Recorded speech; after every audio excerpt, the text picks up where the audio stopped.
Hello and welcome to the next 100 Days podcast. My name is Graham Arrowsmith. And my name's Kevin Appleby. So, Graham, we're going to find out what to do if you want to find out more about investing in property in the next 100 days. Yeah, we went all over the country in particular. We tried to find the very, very best person there was on the question of property. Well, we couldn't find that person, but we did find Susannah Cole. Susannah, welcome to the next 100 Days podcast. Everybody listening, do you think I feel honoured? I think so. Yeah, no, it's an absolute pleasure to be here. Thank you. It's a Yorkshire welcome, by the way. Yeah, there you are. Anyway, so we like to put our guests at ease at the start. You see, have a giggle. To be fair, I do like Yorkshire tea, so I'll be an honorary if you'll have me. Nice to meet you, and thank you. And I'm looking forward to it. No, but the truth is, you've got many thousands of followers on your YouTube channel, which I've tuned into a couple of times. And I find your approach, Susannah, really easy to sort of follow. Have you been trained in the way in which you present your material? No, but if we're thinking about how to get started in property, years ago, I had, like most of us, almost no money. And so I knew that in order for people to be able to decide to lend me money privately, and I borrowed millions and it's all paid back, the accountant, you will be glad to know that. That's directed at Kevin. Yeah. I don't give a monkey's if you're a few million down. It doesn't matter. It's only billions, isn't it? Really, you've got to keep the bank happy. You've got to keep the debts paid off. True. To be fair, banks. I think there's often other ways as well, depending on your level. You know, for property, I did probably more with private investors than banks as the entry point, and I realized that they needed to, that classic marketing, know, like, and trust, or decide that they didn't like and trust, and they didn't want to have anything to do with me. So by filming YouTube videos very early on and just literally holding out a camera or an iPhone and saying, I'm on my way to the gym, we did this deal, here's a property, we're doing it now. It showed credibility because I was filming kind of what it's like every day in the office or out on deals. So at least they would see that there was a depth of credibility and also honesty, because if you're looking to bring in investors, the number one question is, do I get my money back? And then the number two question is, how much money do I earn? So I kind of wanted to establish that I'm not a flyaway. You're definitely not that. I mean, the beauty, I mean, just watching the question I was really getting to, because you are so polished at this. I mean, you've done quite a few videos, so it's not like your first rodeo, but basically you do come across in a really particular way, so that your communication style is very you leave gaps in the way in which you almost like talk in the way in which your mind probably works. And I think it comes across really, really well, Susannah. Good. Well, that's what I wanted to do. I'm actually quite an enthusiastic fan of everybody doing well for themselves as well. Yeah. So it's not a kind of, I've gone to a certain level, I'm going to hide it. And I guess no formal training at all, just a complete back against the wall need to bring in investors, which then grew into, doing this business, and we'll have a wee chat about that. That's my Scottish coming out. None of your Yorkshire. I'm a half a Scot as well, by the way. So it's like top trumps, this, isn't it? Really? It is really. I wonder what I can bring to the table now. Let's see. But top trumps. Good game, top trumps. Well, it is, Kevin. Then somebody asked me, "Would you teach me?" It's a lady called Wendy 15 years ago, and you're thinking, who are you talking to? So I guess the other way of practicing explanation is, for years, and I still do online, but I don't do live anymore. For years, I ran a mentoring program. So once a weekend for over a decade, I'd come in, then every single week we'd run live calls. I still have training online because I still want people to succeed using the techniques I've laid out, because they work. So I guess that also helps, doesn't it? Because you know what people ask, and to try and break it down. And when they're still looking puzzled, you think, better improve on that. Yeah, I mean, you obviously have you've packaged a number of things, critical things in this sort of whole. Would you call it property investing? I Because suppose, yes. in a way, because it's almost like it's a Catholic sort of thing, isn't it? I mean, you got a bit of all kind of different things, but you then sort of go deep on various silos. So, give us an idea. First of all, how long have you been doing this? Professionally, if you want to call it professionally, if you imagine a very slightly scared, slim 5'2" woman going, "Oh dear Lord, what have I done? I bought my first investment property since 2009. That was my first official one. But obviously, before that, I was flipping my own family homes, and that assisted it. So since 2009. So we're coming into almost 15 years, which is nice. No, well, I mean, you're still slim and young anyway. So it's just the years of experience that you've had. So no, the nice thing about that though is you have got a lot of experience. Yeah. Presumably, it's not all sort of green lights. You've had a few reds, no doubt. Oh, I like to call them speed bumps, and that's the marketing in me.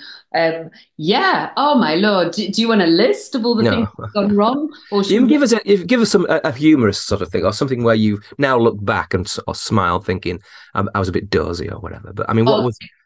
So early on, so I started by working with investors as well as working with the banks as well, but very much from the get-go, I worked with private investors, and then, as you say, had a number of silos. So if we talk about me investing in my own property portfolio, my particular skill was I could find discounted properties. Now that I was sacrosanct on.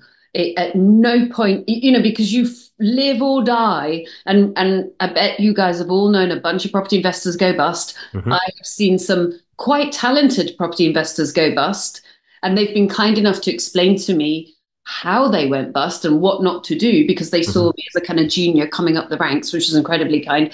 So the number one thing you never make a mistake on, if you can possibly help it, is the value of the house. So if I was buying a house worth 100, I would only ever buy it for 75, normally about 60 grand, 60 to 70 grand normally. So we did get a couple that didn't work out the way we wanted, but quite frankly, very few mistakes there, because you do so much work on that.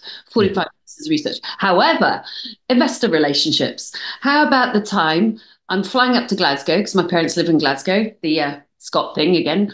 And we might be related at this rate, but don't worry about that. Shall I put you in the will? Go on then. yeah, please do. and I'm literally got the first step on the EasyJet flight, about to go and see my parents. So obviously, you have to turn the phone off. It's 3:30. The auction is 7:00. I'm working with these two brothers. We have agreed to buy a property at auction. Sorry. We had it agreed pre-auction. It was under offer. It was a house with a development for flats next door to it. It was a purchase price of 180 grand. I probably had 2 pence in the bank at that point. I'm exaggerating, but really not by far. And we were going to do a joint venture with these two brothers. Delicious. We were all going to make a whole bunch of money. I really knew what I was doing property-wise.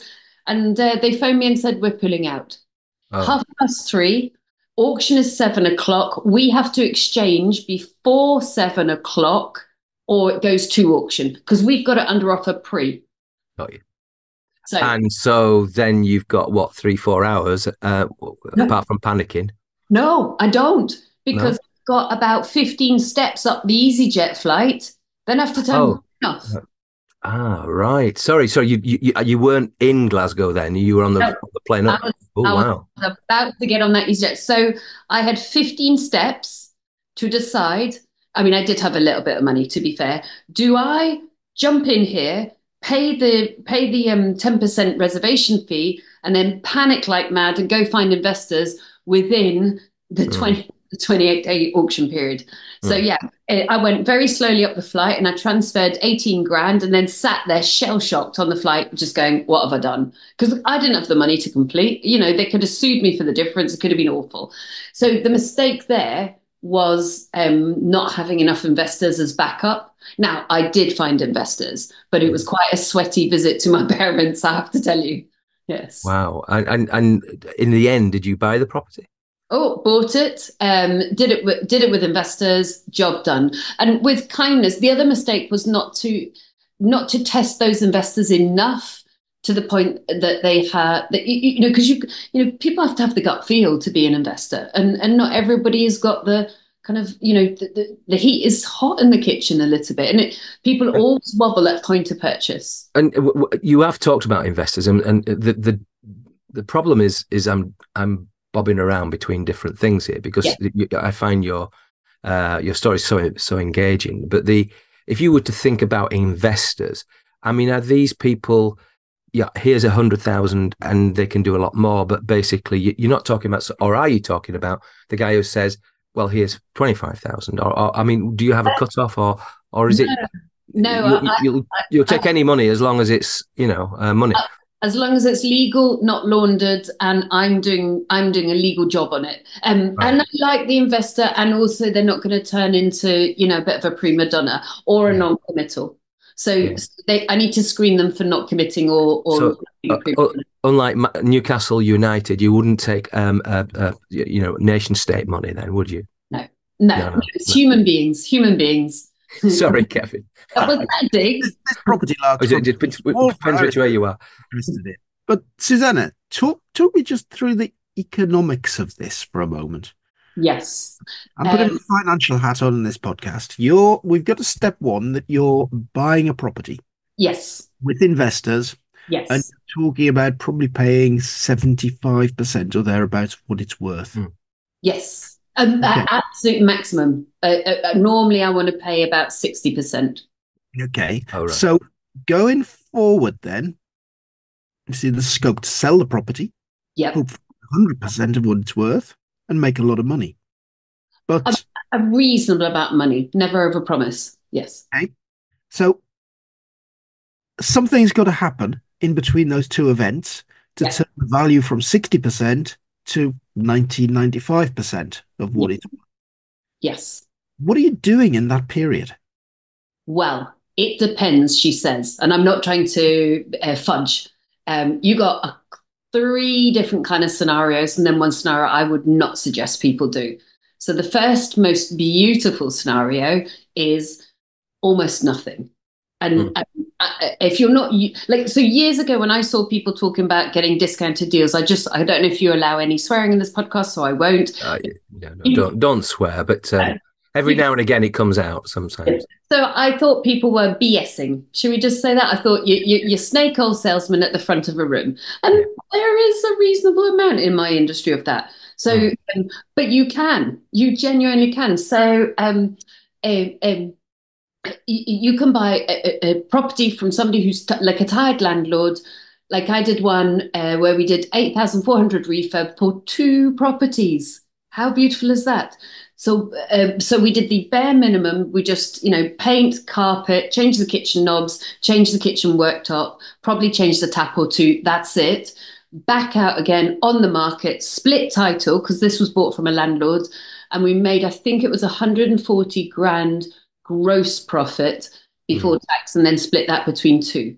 Now, that is, if you're going in and only doing a 2 to 3 week renovation or 1 week renovation, you've got such limited opportunity for risk because the market isn't changing. You haven't found dry rot because you haven't pulled much up and all the rest of it. You're simply relying on the skill of buying something that's tired, dated, the person wants to get shot for whatever reasons of their own, and then you're probably in a rising market as well, that they haven't quite frankly appreciated. And we did that with some Southfield flats with a JV partner called Andrew. So that's your simplest, and that is the perfection. And most beginners think that they have to go in and fall in love with the property and rip up the floorboards and, put the heart back in. No, you want to change some knobs, change a worktop, paint something and back out again and make it beautiful and rely on that skill. So that's my favorite. It's very unsexy. Nobody saved a building, but it's efficient, which might suit you. You said there were 2 other scenarios. Yes. The second scenario is the classic kind of, 40 grand, 50 grand renovation. So you're now in it for about 12 weeks. So again, some of the mistakes, if we go back to mistakes that are, so I don't mean to say other, because I've made tons of mistakes. So I do not want to eliminate myself from the mistake making community. But what I'll say is some of the mistakes I see people doing is they buy the property and then the team start like 4 weeks later and then there's delays. Oh my Lord. I am so on it. I'll buy it on a Friday. If my team aren't in that building on Monday, I'm having a little paddy attack, and I am fast, fast, fast, fast, fast, fast, fast. Obviously, still want good quality, not amazing quality, but acceptable. Like I would never sell a house I wouldn't have my kids live in, so it's got to be decent, but it doesn't need to be top end, crazy spend. And I'll be driving the builder slightly nuts because I'll be getting the photographer in. I'll tell the builder a week before I actually really need it because, they always slip. And I'll be getting the photographer in 3 days or 5 days before the builder's really finished. Why? Because, it'll annoy them slightly. I don't want to annoy them, but it will move them faster because they know the date that isn't moving, and then the estate agent will be in 2 days before it's ready. So everyone's being gently pushed. Shall we just? No. But the good news is that there's a lot of builders actually listening to this as we speak. But no, I'm sure they appreciate the chivying on. But the idea that you can actually buy this property, yes, and make a fair amount of money. Yes. This idea of buying it at 60% of the value that it's being pitched at. That's a heck of a long way to come down, isn't it? You say that one of the things that you've got, although maybe it didn't come down that far, but basically it's that the price you're buying at, but you're going to be selling it at a higher rate. But that's a skill. This idea of buying it under value, shall we say? It is. How do you, if you had to sort of say to Kevin and I, what are the 3 things that you'd want to do to sort of spot these properties? What are they? Consistency. I wouldn't mind coming back at some point, Kevin, to the third route of making money to keep it quite simple for what I like to do. Consistency. So the first, not mistake, but the first presumption we all make is I'm going to take the price down from, I don't know, say it's 200 grand. I'm going to drop the price to 150. No. You are the person that has it listed at 200 might drop it to 190, and that would feel really bad for them. They are expressing to the marketplace, I need to sell it at 200 because I now want to upgrade with my kids to a bigger house, and this is what we need, and we got the mortgage to pay off. So you're not ever dropping a price, really. I very rarely negotiate, a tiny bit. But so the number one misconception is that what you are doing is just plodding along. It's super unsexy, and you're going to get between 1 and 2 houses in 100 that don't need the price as the number one reason. So if I can give you some practical reasons of some of the many houses we bought, in the fanciest part in Bristol, Clifton, darling, very fancy, and you thought you'll never get a house there, Suze. I've got 2 so far, right? Only 2. But that's not bad. We did 217. And what happened was the owners, it was an office, but it still had residential use. The owners had gone off to Dubai. And they're just thinking, I don't want this empty. I'm earning tax-free. I'm earning a fortune. Just sell it, will you? Or we had a really sweet lady, and I had a really lovely relationship with her. Mum had to do an emergency go into a home. She had put it into an auction, and she was terrified. Now, the auctioneers are actually, we're actually quality auctioneers, but I put an offer in early, and she was like, I'm so glad and I put it higher than the base price. I'm so glad because I can sit and talk to you. I just need the money literally next week because of, and so that suited her situation. Or this other lovely guy who was a former mounted policeman, and his mum had died. He'd done so many lovely things to support his mum, his elderly mum, putting in new heating. And you just think, oh, you sweetheart. Because often elderly houses, they're not supported by family, and it's heartbreaking. And his mum had gone into a home and died on the very first day. And he was happily married. He didn't need it. It was going to be split between a whole bunch of people in the family. And he just wanted it done in a way that was trustworthy and kind of, you're not going to mess us around. You're going to be there. And actually in that one, unfortunately, the niece then sued him, and they had this big family fight. And I just stood by and just went, whenever you guys are ready, or another lady. So do you see that it's all circumstantial? Yeah. She had 9 dogs. She loved her dogs. She had some, things like, she piled things up in the house and things. Yeah. And the neighbours had gotten a council order to move the dogs. Well, she needed to find a new house for this dog, so we agreed a price. It took her 9 months to find the house. That suggests, though, Susannah, that you basically you don't like ambulance chase, do you? All these sort of different scenarios, which would be quite an interesting thing of doing, really, I suppose, It's in a way. fascinating. I looked at it. If you knew somebody who was moving to a care home or whatever, and Yes. all that, you don't do any of that. It's the family. Somebody somewhere contacts you. No, the other way around. So when I said an ambulance chase, what I meant was I don't awful situation chase. Yeah. There's a couple of different routes because either people sell houses directly or through an auction or through an estate agent. And I tended to go estate agent and auctions. I looked at doing houses directly, and I used to just go home and cry, Graham. So I saw the most sad human situations and thought, I can't partake in this. This is too upsetting. So I used to always buy from estate agents or auctions, but typically when I was spotting a deal which was hidden in plain sight, it'd be on the website. It would be because of those background circumstances. Sorry. So basic, in a sense, it was brought to you because you put yourself into an auction, or yes. Your friendly estate agent said, "Would you?" Well, we would think that, but it's 100% you doing all the work. Even when we were the biggest buyer of secondhand houses in Bristol, which I don't know if it's a good title or not, but our phone very rarely rang. I mean, it would ring occasionally, but mainly we had 288 estate agents in Bristol, and we were phoning them every single day. Hi, it's Suze here. Have you got anything? So it's constantly you asking, constantly them saying, nonsense, you're never going to get a deal. Constantly you going, that's lovely of you to say so, but I am going to get a deal. And then, 1 in 100 phone calls gives you a deal. Well, lovely persistence, love that. But I did cut across your third answer to Kevin's question. So, can you remember what Kevin's question was? Kevin, what was it? Can you remember? Looking at the ways you make money. Yes, we've talked about the quick. Yep. New worktops, quick bit of paint, sell it on again.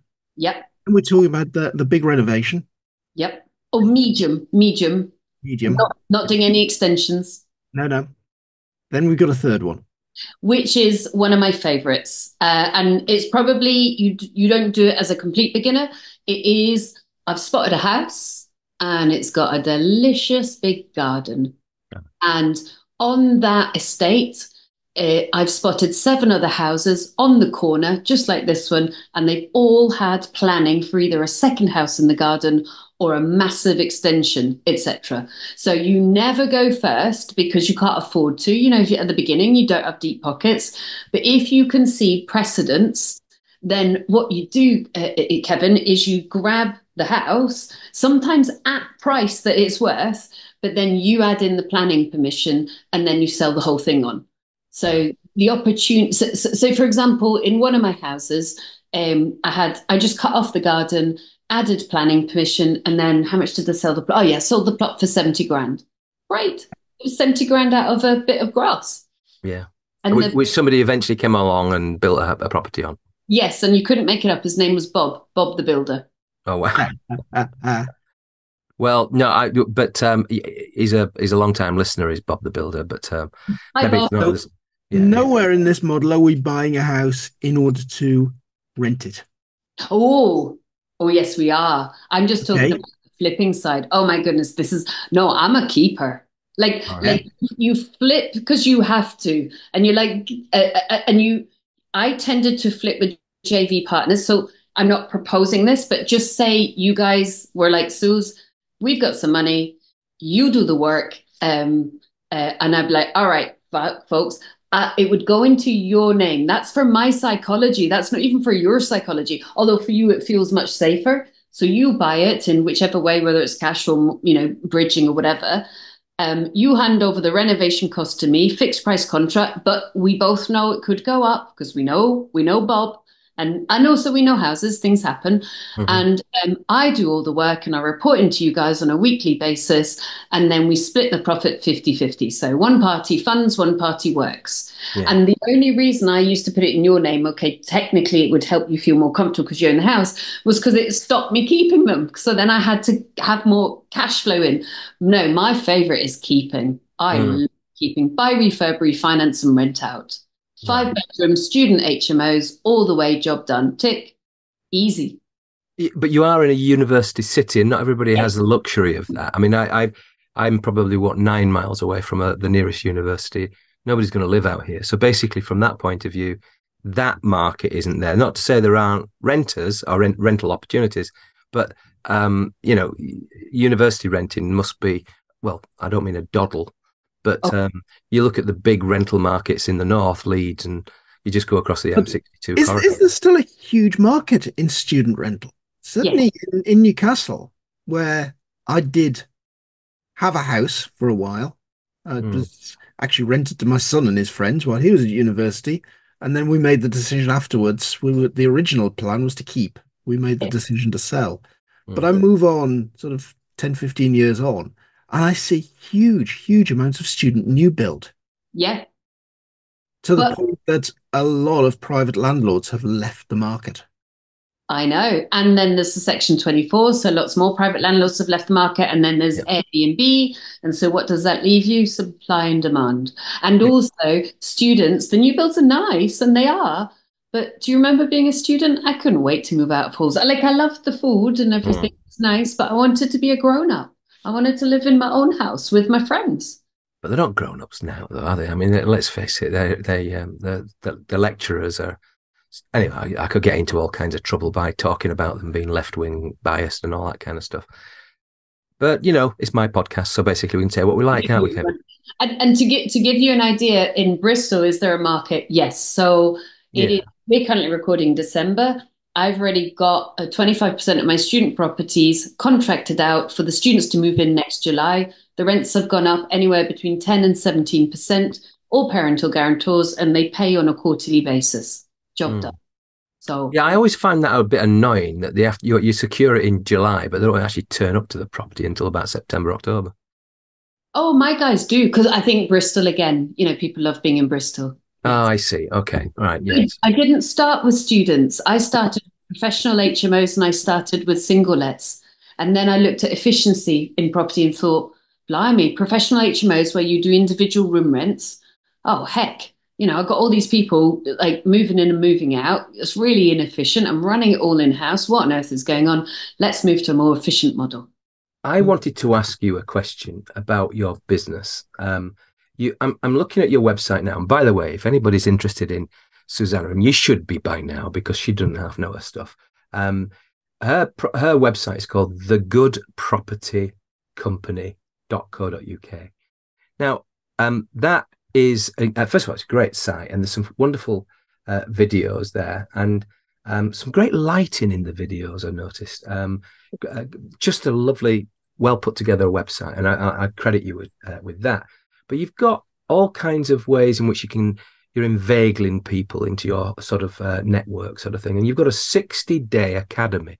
Yes. Just imagine that, one of us, or maybe both of us, were interested in this, and Kevin sort of resurrected his interest in owning property. What would somebody have to pay to get in that, and what would they get out of it typically? Yeah. So the price is just about to go to 1995. So a couple of £1,000 of investment. Yes. And it's a 60-day academy. Yeah. Okay, so a couple of grand of investment. What am I likely to get?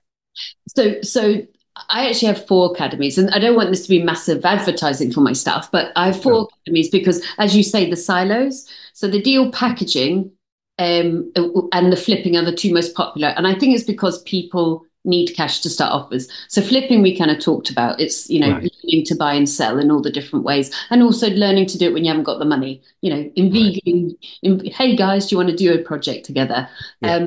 The deal packaging is when you find a discounted deal and you've really got no money, which is how I started. and you match it with an investor. So again, if you didn't mind, if I can take you as an example, hey guys, would you like to find a property worth 200, but at minimum kind of 150 a purchase price, Right.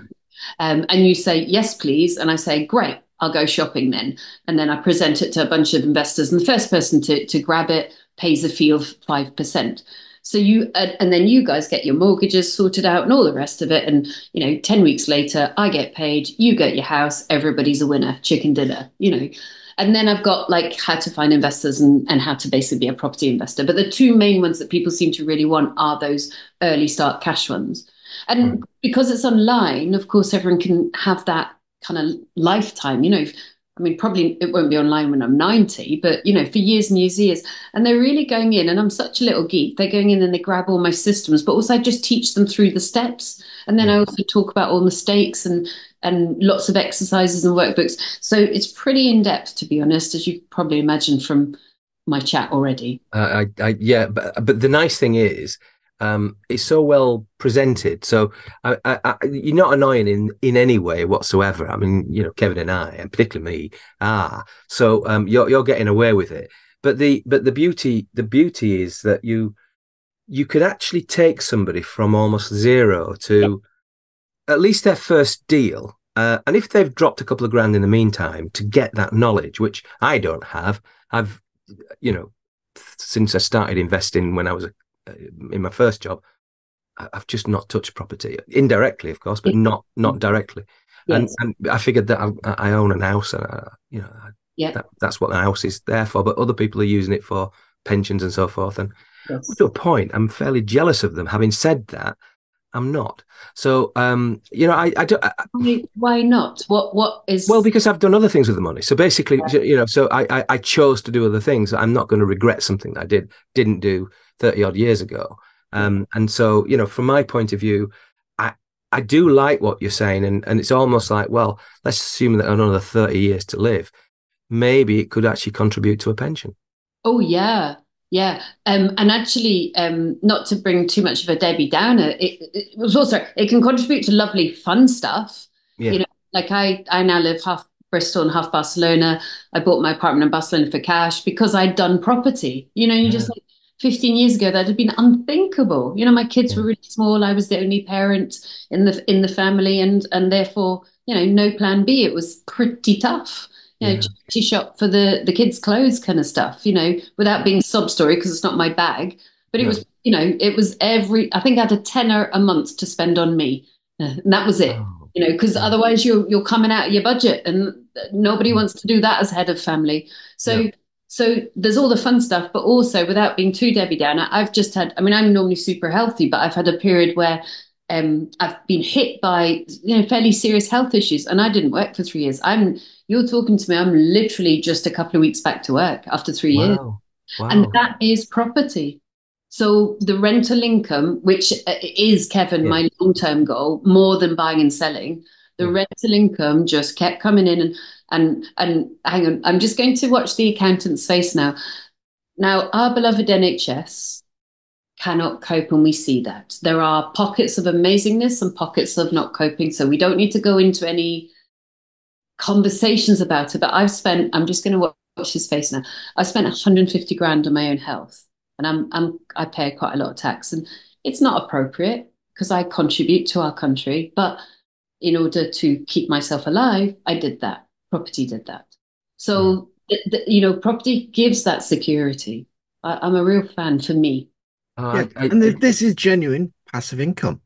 Yes. Oh, almost passive income. Almost. Yes. Yeah, you still have to do something for it, don't you? Having said that, though, I looked at the rental side, and full-time job, busy life. Yes. At the time, I was working full-time on consulting projects, often at the other end of the country. If something was wrong with the property, I couldn't be on hand to fix it. And we said, hang on, okay, nice idea, but too much hassle. So it's not purely passive, but if you can move to a position where you've got a portfolio that allows you to get rid of those other commitments, it can be a lot less work than being full-time employed. And I did a couple of things for the first almost 10 years, managed in house, low level control freak, you might say. Mm. Totally agree with you. But it meant that I kind of learned patterns, Mm. and this part you might be proud of, Kevin. I only have ever had two tenants not pay me rent. And they both, this part I'm not so, it's not a pride or not thing. This is practical. They've both got CCJs, county court judgments against them. Everyone else has always paid me rent because I'm really fast on collecting rent because it's not appropriate not to pay your rent. But then it's Mm. equally not appropriate for me to not mend a washing machine, or Mm. fix the boiler. So my job's as equal as your job. But I had two and a half, like two full-time and a part-time person managing my portfolio in house. We then moved to automation and automatic systems, and then I outsourced it. Mm. And I really was very careful about who I outsourced it to. It took me 3 years to properly hand over the whole portfolio. We tested out 5 agents. One was an absolute star. So went to them. I'm massively impressed, the fact that you're so bubbly a couple of weeks back after a period of unwellness. But the thing is, you're back, and it looks like you're fighting, and all cylinders are firing. I'm 3 weeks out. Without going too deep. No, don't. I mean, I've had 4 individual cancers in the last 3 years. What? Ridiculous. I mean, no, thank you. And I'm 3 weeks back from stage 1. No big deal in the grand scheme of life. Lung. So I've got 10% less lung now. you're down to 10 cigarettes a day then. So I get it now. Oh, I do not want anyone to smoke. I honestly don't. It breaks my heart when I see that happening. Yeah, I'm just excited because what was gorgeous was the ability in property to stop. The minute of that initial shocking diagnosis, January 19th, 2021, I just stopped work. I went, no, not doing this. And and just went, my entire priority is immune system. And then obviously all these other things we kept discovering. And also I'm an entrepreneur, so I'm going to take hold of my health, and I'm going to test everything and pay for everything. And then I'm kind of excited about it. And the other scary thing is, and I'm like, stop it, kiddo. I'm starting to find discounted properties in Barcelona. Ah, nice. Ooh, Nice. ooh. Is your Spanish pretty good? Reasonable. Yeah. I want to get to bilingual, but I still have to go to lessons at the moment. Well, of course, it's their version of Spanish as well, isn't it? And because it's not quite special. Catalan.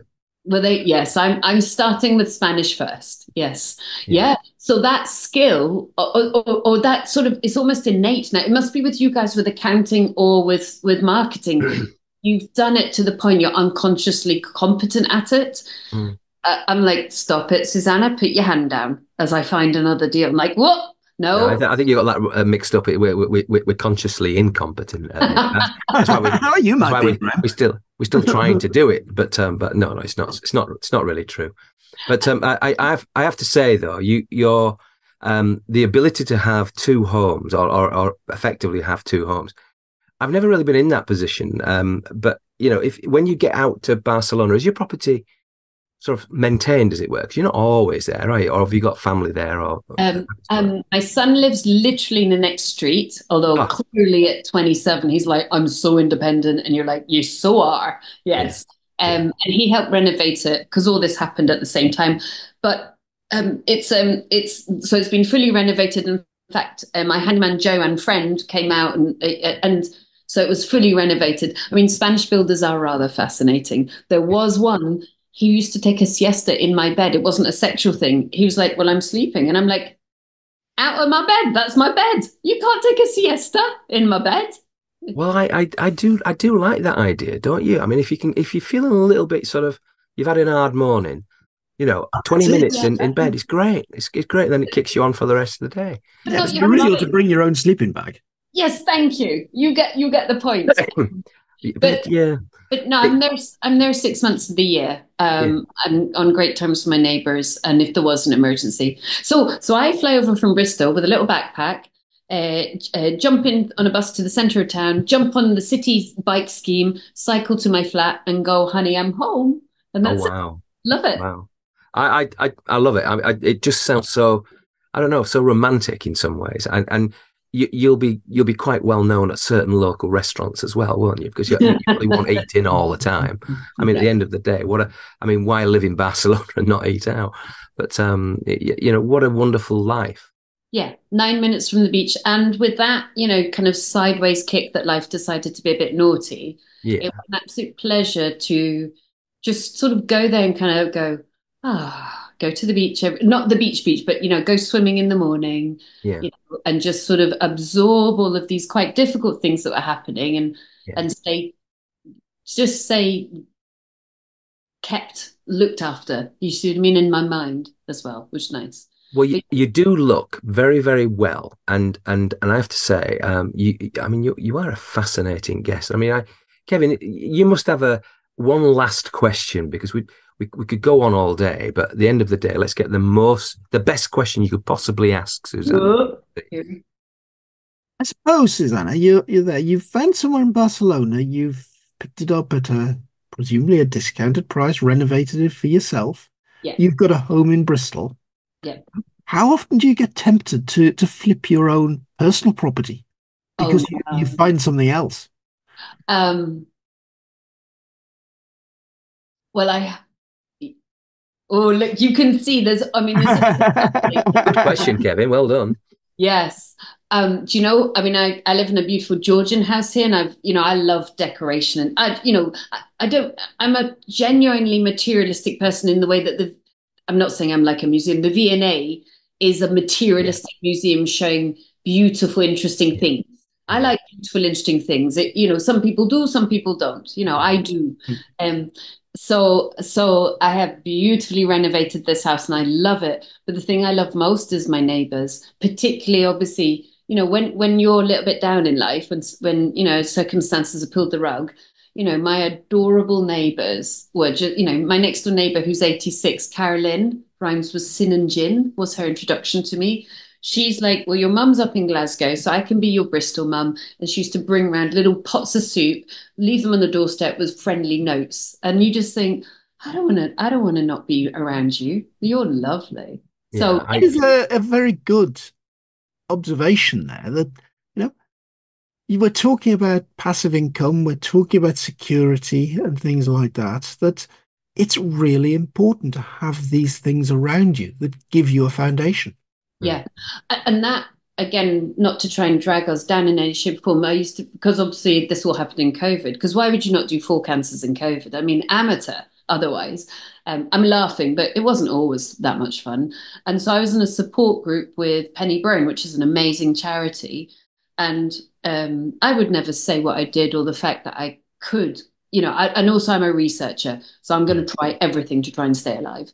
So and I sold 6 houses because I asked my nurse, what happens if it's stage 4? Because there was 3.5 weeks between diagnosis and this is the type of cancer and the level.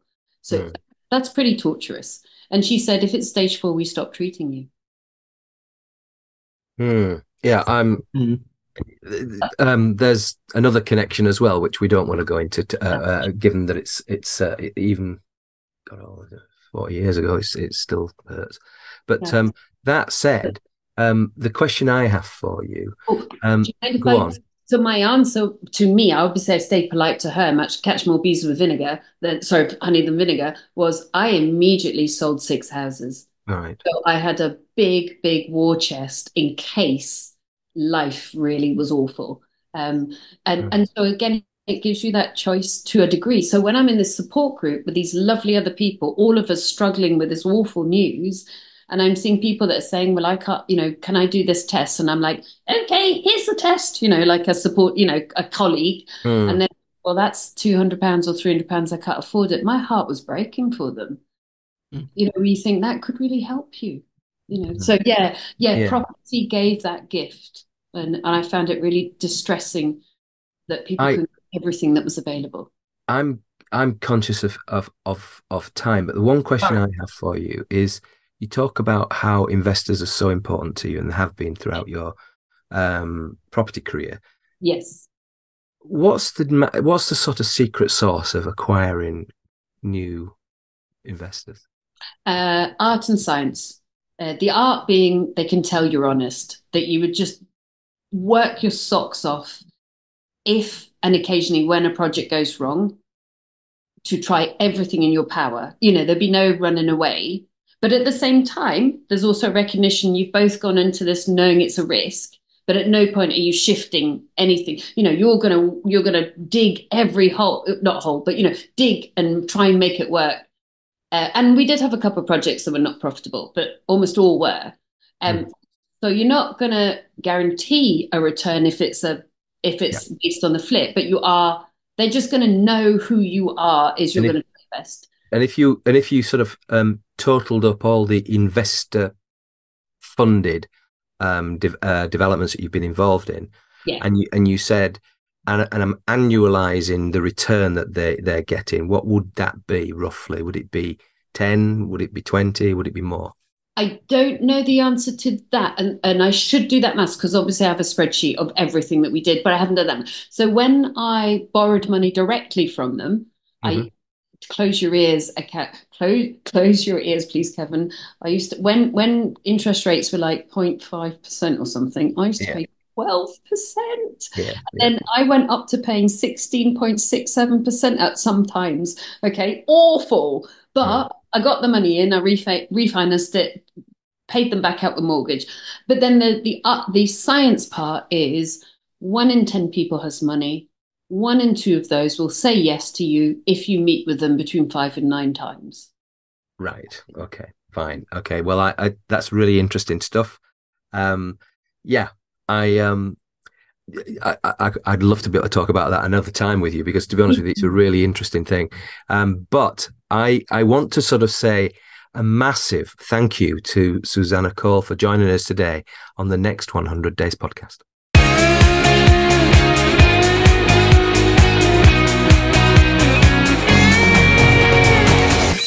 So, property, Graham, not for everybody, but that gives you an idea of what it's all about and the number of different aspects there are to it.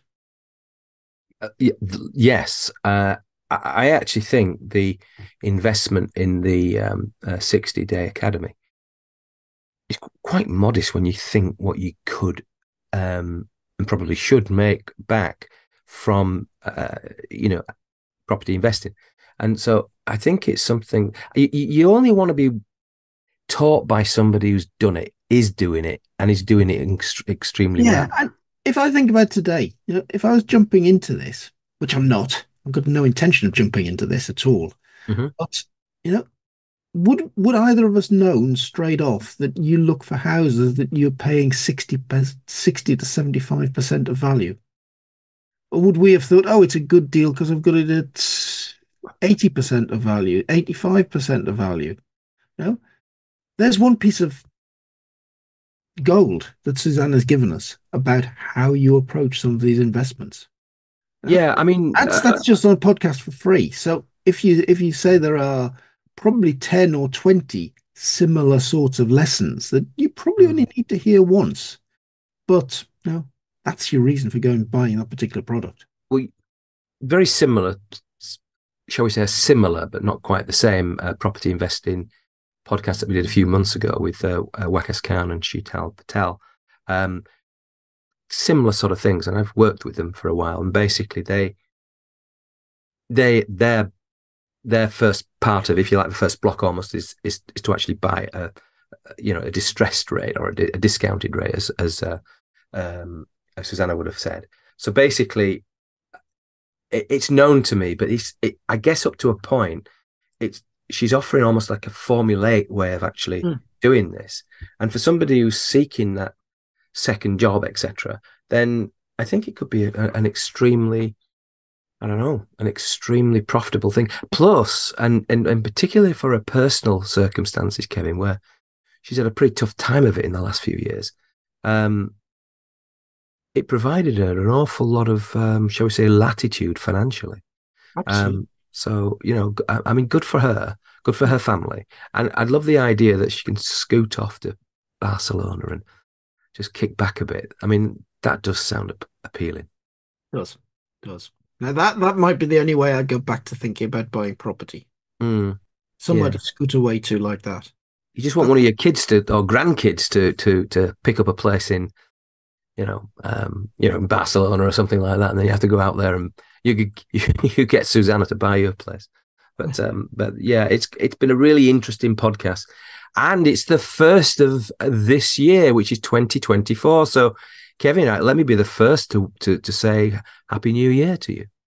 Happy New Year to you too, and Happy New Year to all our listeners. Well, today I've been Graham Arrowsmith. I've been Kevin Appleby. Goodbye. Goodbye.